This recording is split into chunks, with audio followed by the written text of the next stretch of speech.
G'day, Mark Ferguson, Next Gen Agri, talking today about why your best ewes might look like your worst. So how environmental impacts might influence our selection decisions and what impact that might have on a farming enterprise. Often collecting data is considered the big part of the job, or is it? And it is a big part of the job, but it's only the initial beginning. If we don't treat that data appropriately, it can actually lead us down the wrong path, and that's what we want to cover today. When we collect information or we look at animals, we tend to think that everything we see, everything we measure is genetic, whereas in reality, it's a combination of genes and environment. So what are the other things that influence performance of animals beyond their genetic potential? There's a range of different items that we have to deal with when we're looking at individual animals. Things like mob and paddock. Which animal was that animal running in? Which group of animals was that animal running in? How old is that animal? How old was its mother? So what's the dam age? Is it out of a ewe lamb? Is it out of a 2-year-old? Is it out of a mixed age ewe? Is it born a twin? Is it rare to single, rare to twin, rare to triplet? Is it born a triplet? Rare type and birth type are both really important to understand how that animal measures and how that animal looks. Other things like repro status. So once we get into those older ewes, did it have a single? Is it dry? Did it have twins? How old is that animal comparatively? And when we're looking across different animals, what seasons it's been through, and what nutritional program has it been on? Has it been fed well, or has it been fed under nutrition or poor nutrition throughout that time? If you look at a couple of young sheep coming through the race, a 54 kilo ewe and a 44 kilo ewe, and we're making a comparison between those two animals, if we know nothing, we're going to pick that bigger one. But we look into that with a bit more detail. We work out she was born first week of lambing. Her mum was a 4-year-old. She was born and raised a single. The other smaller ewe was born the last week of lambing. Her dam was a 2-year-old, and she was born and raised a twin. Very different production potential, very different genetic potential, and we're going to select the wrong one every time.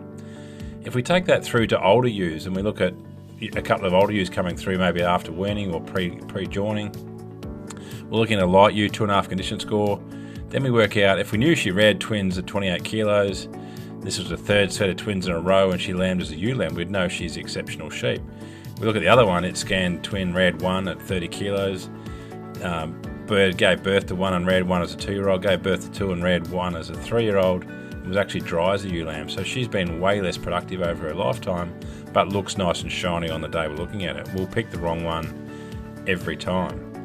Let's look at something like dag. We see individuals culling dag ewes. If one ewe was lambed on a volunteer cereal with some clover in it, so that's a really clean pasture, it doesn't have it's coming out of a crop last year, so it's actually pretty clean for worm larvae.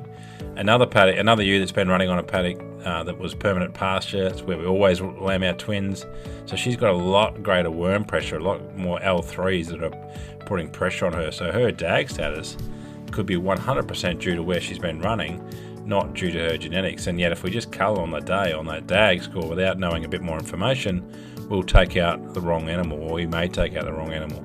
So these things are all at play. So what happens if we don't correct for these effects? What is the impact on our business? Does it matter, I guess, is the key question. In the best case, you slow down genetic gain. So error is the enemy of genetic gain. Every time you introduce error, you reduce your genetic gain. So rather than going at 4% or 2%, you're down at 0.5% because of the error you've introduced by not selecting the right individuals, because you don't know which are the best, because you've got those environmental influences.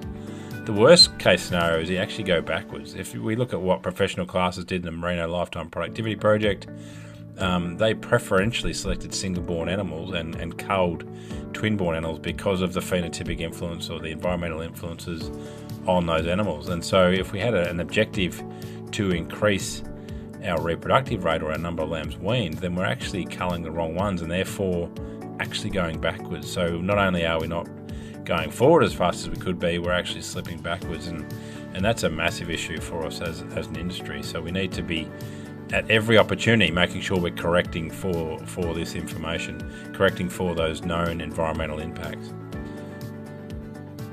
So what do we do about it? How do we actually do that? Well, there's a list of things you need to be measuring or recording to set you up to make sure you are in a position to correct for them. So recording preg scan results, so that means you have to be preg scanning, and then recording that against the ewe. Lamb those ewes separately, so those singles and twins lambing separately, and triplets lambing separately. Lamb mixed age ewes lambing separately from two-tooths. And then on those lambs, recording which mob they were born into, so therefore knowing how old mum was and what birth type of those lambs were. Obviously you can't get rare type.